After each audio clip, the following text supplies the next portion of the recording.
오늘 이렇게 네 분의 박사님들을 모시고 되게 귀한 자리예요. 사실 오늘 진짜 기대하고 왔고요. 너무 여쭤보고 싶은 것도 많고 굉장히 젊은 박사님들을 모시고 이런 이야기들을 할 것이 너무 기대가 되고, 자, 시작하기 전에 우리 소개를 한번 하도록 하겠습니다. 본인이 편하신 만큼 본인의 소개를 해주시면 되고요. 네, 안녕하세요. 저는 이도경이라고 합니다. 전공은 키니지올로지, 한국에서는 체육 전공했고요. 제 세부 전공은 아이들이 왜 움직이는지, 그리고 뭐 때문에 움직이는지, 사회성에 어떤 영향을 주는지, 그러니까 디벨롭먼탈 사이콜로지 포커스로 키니지올로지 디파트먼트 안에서 근무하고 있습니다. 만나서 반갑습니다. 첫 논문 쓰신 경험이 궁금하거든요. 1저자 논문 억셉되셨던 첫 그 순간 기억하시는지 한번 여쭤보고 싶어요. 뼈 아프게 남아있는데, 처음에 제가 논문을 쓸 때는 제가 1저자였지만 세컨 리비전에 가면서 제가 2저자로 밀렸어요. 네, 그 뼈 아픈 기억으로 인해서 그렇게 기억이 좋지는 않아요. 그런 일이 있으셨군요. 저자 순서 이거 되게 민감한 문제 아닙니까? 우리 두 번째 분으로 넘어가 볼게요. 박근현 선생님 소개 한번 부탁드려 볼게요. 네, 안녕하세요. 저는 현재 캐나다의 브리티시 컬럼비아 대학교의 산림대학의 조교수로 있는 박근현이라고 합니다. 저는 이제 학부와 석사를 한국에서 조경을 공부를 했고요. 랜드스케이프 아키텍처 분야이고, 박사를 미국으로 유학을 와서 도시계획과 도시설계 이쪽으로 박사를 했습니다. 전반적으로 이제 사회과학 쪽 연구를 많이 하긴 하는데, 디지털 테크놀로지 이런 기술들도 접목해서 사회과학에 조금 여러 가지 연구를 하고 있습니다. 박근현 선생님께 드리고 싶은 질문은, 다시 공부를 시작해도 이 전공을 택하겠다, 아니면 다른 전공을 하겠다 한번 여쭤보고 싶습니다. 사실은 제 전공이 뭔지를 잘 모르겠어요. 이게 저도 사실 파악하고 있는 중이고, 전공이 뭐고 내 연구 분야가 뭔지를 조금 방황을 하기도 했던 것 같아요. 저희 석사 때 이제 저희 지도 교수님 매번 인용하셨던 그 시 제목이 있어요. 한민복 시인의 시인데, 모든 경계에는 꽃이 핀다. 그게 되게 원동력이 되더라고요. 저는 내가 이제 약간 경계가 좀 애매하고, 뭐 도시도 이야기할 수 있고 사람도 이야기할 수 있고, 그리고 기본적으로 약간 제가 좀 회의론자여서 뭐 다른 전공을 해봐야 어차피 힘들 것 같고, 그냥 내가 지금 하는 거 다시 뭐 하면 좀 더 잘하면 되지 않을까, 뭐 이런 생각도 해봅니다. 저는 전공이 수문학인데, 한국말로 하면 수문학이고 하이드롤로지인데, 이게 물이 어디서부터 왔냐, 얼마나 많아지냐, 이게 많아질 건가 적어질 건가, 그럼 이제 물이 적어지면 경제적으로는 어떤 문제가 생기는가. 2020년부터 이제 전북대에 와가지고 아이들 수리학, 수문학 가르치고 있습니다. 저는 정치학을 전공을 했고요. 헤이닥 김혜성이고요. 잡마켓에서 이렇게 성공적이지 못해서 고생을 좀 많이 하다가 2017년에 처음 테너트랙 잡은 곳이 이제 사우스캐롤라이나에 있는 윈트롭 유니버시티에서 5년 동안 근무를 하고 부교수를 하다가 이제 학교를 옮길 수 있는 상황과 기회가 와서 이렇게 작년부터 노스캐롤라이나에서 이제 살고 있습니다. 네, 반갑습니다. 오늘 여기 오신 분들 스탯을 제가 한번 좀 모아봤습니다. CV를 제가 다 읽어봤거든요. 가서 저까지 포함해서 5명의 박사님들이 모였는데, 우리가 대학에서 공부한 시간을 합치면 56년을 대학에서 공부를 했고요. 평균 11.2년이 됩니다. 대학에서 근무하신 시간은 합치면 26년, 평균 5.2년입니다. 커리어에서 아직 얼리 스테이지에 있다고 봐도 될 것 같아요. 한 5년 정도 되니까. 그 다음에 이렇게 두 개를 합쳐서 대학에서 우리가 총 보낸 시간을 다 합치면 82년이 됩니다. 진짜 대학에서만, 고등학교, 중학교 다 빼고 평균 16.4년이고요. 3년 동안 우리 5명이 쓴 논문의 수 64개, 에버리지는 12.8, 한 사람 앞에 한 12개 정도 3년 동안 내셨다라는 이야기가 되죠. 그래서 참 활발하게 연구하고 계신 분들이고, 각자의 자리에서 매일매일 굉장히 치열하게 살고 계실 거라고 생각을 합니다. 다시 한번 네 분을 모실 수 있게 돼서 너무 영광이고요. 논문 쓰기에 관한 이야기를 오늘 우리가 해보려고 모였어요. 그래서 본론으로 이제 들어가 보려고 합니다. 첫 번째, 나는 읽을 논문 이렇게 결정하고 이렇게 관리한다에 대해서 나는 나만의 방법이, 나름 이스태블리시된 방법이 있다라고 생각하시는 선생님 계시면은 얘기를 한번 들어보면 좋겠습니다. 고개를 갸우뚱하신 김대현 선생님, 그냥 닥치는 대로 읽으시나요? 실제로 닥친 대로 읽어가지고 딱히 드릴 말씀이 없어가지고 최근에 제가 쓴 논문 중에 이제 얼마나 내가 읽었나 한번 뒤를 쫙 봤는데, 한 편 쓰는데 120편 읽은 적이 있어요. 그 논문은 정말 리뷰어한테 즐겁게 읽었다라고 이렇게 온 논문이 제 인생에 딱 한 번 있는 경험이었습니다. 그리고 다 제대로 정독했던 건 아니고 그만큼 효율적으로 어떤 거는 많이 읽게 되고 어떤 건 적게 읽게 되고 이렇게 되는 것 같거든요.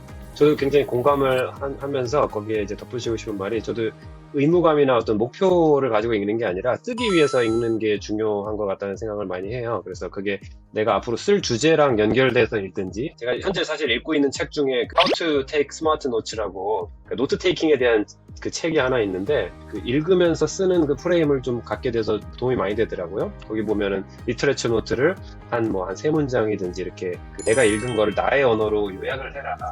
그래서 노트들이 쌓이다 보면 자연스럽게 약간 새로운 인사이트들도 나오고 아이디어도 나오고, 그렇게 이제 봤을 때 너무 좋거나 너무 재밌는 페이퍼는 이제 조테로를 이제 가지고 논문을 관리를 하는데, 거기다가 이제 보내면서 그 조그마한 폴더를 하나 만들어놨어요. I want to write this 해가지고 내가 이런 논문을 언젠간 한번 쓰고 싶다 이러면서 놓아놓은 폴더들 대부분은 제 논문을 쓰면서 혹은 그 주제 관련해서 읽는 것 같아요. 박근혜 선생님 논문 쓰시면서 노트 테이킹 하신다는 말씀 하셨는데, 노트 관리는 어떻게 하십니까? 원노트를 그동안은 썼었는데, 이제 최근에 로그식이라는 걸 알게 돼가지고, 그게 이제 그 노트끼리 서로 링크를 할 수 있어서 좋더라고요. 마치 위키피디아처럼 나만의 위키피디아를 만들어가는 거예요. 옵시디안이라든지 뭐 비슷한 프로그램들이 최근에 많더라고요. 롬 리서치라든지 이렇게 해가지고. 그런 것들이 조금 좋은 것 같아요. 원노트의 그 단점이 뭐가 들어있는지 나중에 찾기가 힘들더라고요. 제 나름대로 고안한 방법은 버블마다 연결을 시킬 수 있는 마인드노트처럼, 마인드넛처럼, 그러니까 약간 이렇게 맵이죠. 그 마인드맵을 봤을 때는 저는 이제 아이디어를 구상하는데 저한테는 굉장히 도움이 됐고, 그 디테일을 보고 싶으면 다시 이제 엔노트를 가서 항상 2개를 켜놓고 작업을 하는 편이에요. 그래서 마인드노트라는 프로그램을 쓰면서 정리를 하고 있습니다. 정독하는 논문 나 이렇게 고른다. 약간 이해할 만큼 읽는 것 같아요. 그러니까 내가 이거를 쓸 수 있는데 앱스트랙트만 봤는데 충분히 이해가 되고, 전체적으로 이 분야에서 뭐 그냥 얘기를 한 번 더 해주는 거구나 하면 사실 더 읽을 필요가 없는 거고요. 조금 그래도 이해가 안 되면 이제 피겨들이라든지 테이블들을 좀 더 보면서 내가 얼마나 이해하고 내가 어디로 가고 있느냐에 이게 도움이 되는 만큼 읽는 것 같습니다. 박근현 선생님께서 제가 생각하는 것과 너무 비슷하게 굉장히 공감을 가게 설명을 잘 해주셔서, 학생들의 경우에는 그런 눈을 기르려면 좋은 아티클을 많이 읽는 게 제일 좋은 것 같은데, 그러려면 정말 뭐 각 필드마다 제일 우수한 논문들이 있잖아요. 거의 뭐 다 보라고 얘기를 하고 싶거든요. 그러니까 논문을 많이 읽는 습관을 기르면 눈이 좀 많이 길러질 것 같은데, 제가 학생 때 그렇게 했다는 거는 분명히 아님을 분명히 하고 싶습니다. 네.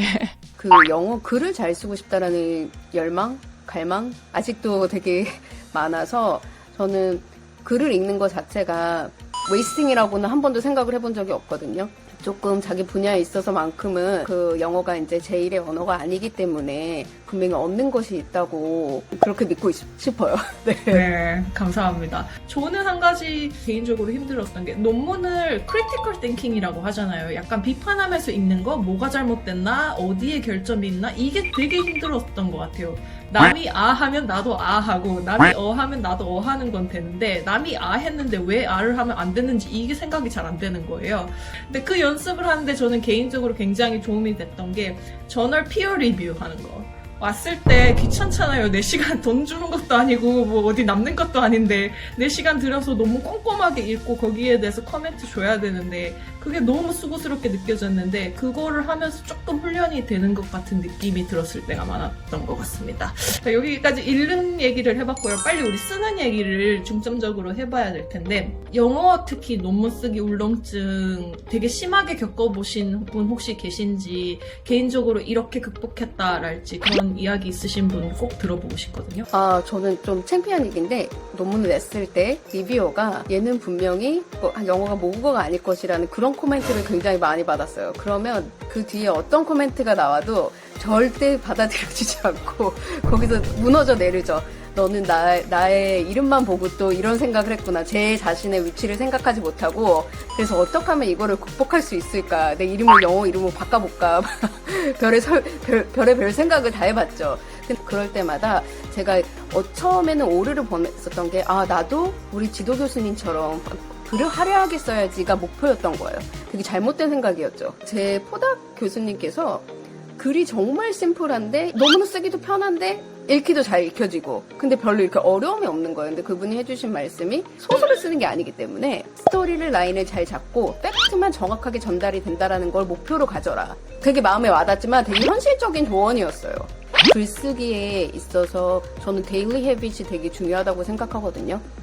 대충 짐작하시겠지만 애가 둘이고 시간 싸움에서 힘든 결정을 되게 많이 하게 되는데 그중에 제가 프라이어티를 넣는 거는 하루에 1시간은 무조건 쓰는 게 어떠한 잡다한 것을 쓰더라도 하루에 1시간은 쓰는 게 저의 목표고 그러려면 아까 얘기 나왔던 것처럼 성격적으로 골 오리엔트 된 사람이어서 항상 프로젝트나 그 쓸거리를 왜냐면 이렇게 그 물리적인 태스크를 만들지 않으면 다른 것들에 티칭이나 육아나 이런 것들에 너무나 두 개만 해도 힘든데 저만의 시간을 갖기가 스퀘어하기가 굉장히 힘들어지더라고요.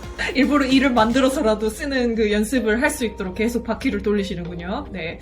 쓰면서 저는 한글로도 옛날에 한국에 있을 때 논문을 좀 써보긴 써봤는데 그 영어로 쓰는 게 정말 힘들더라고요, 초반에. 그래서 초반에 한 3개 정도는 한글로 많이 그 아웃라인을 많이 잡았어요. 제일 처음 논문은 정말 한글로 많이 썼고 점점 그 비중이 줄은 거죠. 초반에 한 3, 4개 정도는 역시 외부 교정을 저는 꼭 봤어요. 이제 저 자신도 좀 자신이 없고, 초반에는 그렇게 했는데, 결국은 논증의 틀이 중요하고, 내 아규먼트가 얼마나 이해가 되고, 또, 내 결과적으로 그 파인딩이라든지 아규먼트가 얼마나 우리의 지식에 컨트리뷰션 하느냐, 이런 거가 중요하기 때문에, 한글에 대한 의존도를 조금씩 줄이고, 이제 외부 교정도 조금씩 줄이고. 박근혜 선생님, 그러면 영어 논문을 처음 쓰기 시작하는 친구들한테는 외부 교정을 추천하시나요? 학교에 라이팅 센터 같은 게 있는데 보통 한 30분밖에 안 봐주니까 그러면 내가 내 핵심 아규먼트를 좀 요약을 해간다든지 또 이제 그 이후에는 저의 또 다른 전략으로는 이제 공저자의 그 원어민을 넣는 거죠.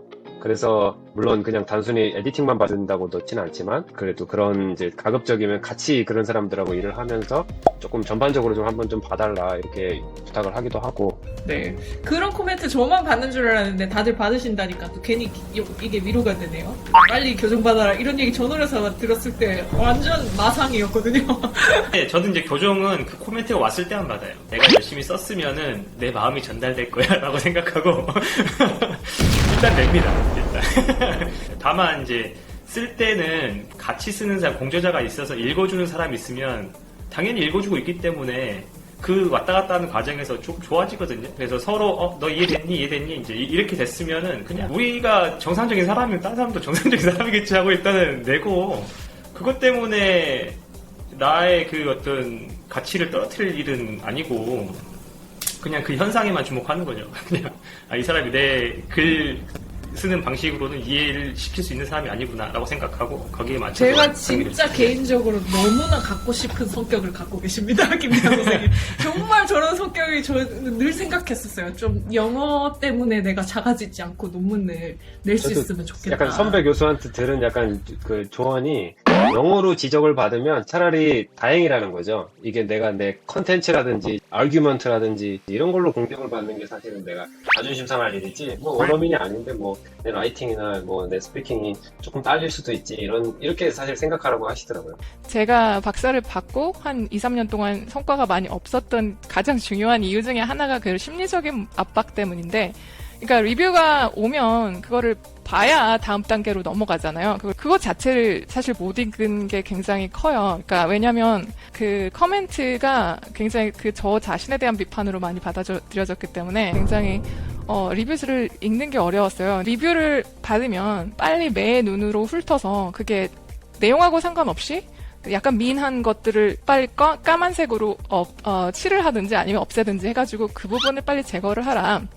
그래서 나중에 남은 거는 그 논문에 대한 그 내용에 대한 커멘트만 남겨서 내용에 대한 것만 보고 그런 판단을 할 수가 있잖아요. 이 커멘트들이 나한테 실제로 필요한 것들인지. 지금은 그러다 보니까 지우지 않아도 별로 상처를 크게 안 받아서 하나는 아예 그냥 처음에는 내 영어가 완벽해야 된다라고 생각을 했는데 학생들을 지도해 보시면 아시겠지만 네이티브 스피커라고 영어가 완벽하지는 않죠. 그러니까 라이팅을 잘하는 사람은 그 사람이 그 네이티브라서 잘하는 게 아니라 그냥 라이팅을 잘해서 잘하는 사람인 것 같아요. 근데 그런 분들도 분명히 습관이나 어떤 연습을 통해서 하는 게 굉장히 클 거라고 생각을 하는데 저는 이제 아예 그냥 뭐 완벽하다라는 거는 불가능한 목표다라고 생각을 하고 가장 중요한 목표가 어떻게 하면 가장 쉽고 깔끔하고 간결하고, 그래서 내가 전달하는 바를 가장 잘 전달할 수 있는가, 그게 이제 저한테는 라이딩을 하는 목표가 되어서 그 멘탈 관리 면에서는 굉장히 유익한 것 같아요. 유려하고 막 화려하게 쓰려다 메시지 전달 가슴에 새기고 있습니다. 자주 그러는데 뭔가 안 써질 때가 있거든요. 그러면은 안 써지는 거거든요. 그냥 내 머릿속에 있는 글감이 다 떨어졌다는 뜻이에요. 근데 그때 안 될 게 쓴 걸 고치는 겁니다. 쓴 걸 자꾸 저 좋은 표현으로 바꾸려고 계속 바꾸고 거기서 계속 머물고 있는 겁니다. 그때 해야 될 일은 뭐냐면 내 머릿속이 비어있기 때문에 밖에 있는 걸 찾으러 다녀야 돼요. 그래서 이때 이게 관련된 논문을 그때 정독할 것들 찾는다든가 그러고 돌아와야 되거든요. 그러면 써지는 것도 자연스럽게 좀 더 써지면서 신호가 내 머릿속에 아무것도 없구나, 이거로 가야겠구나, 이렇게 생각하고 움직이는 게 좋은 것 같아요. 완전 뼈를 때려 맞아서 순살치킨이 된 느낌인 거예요 지금.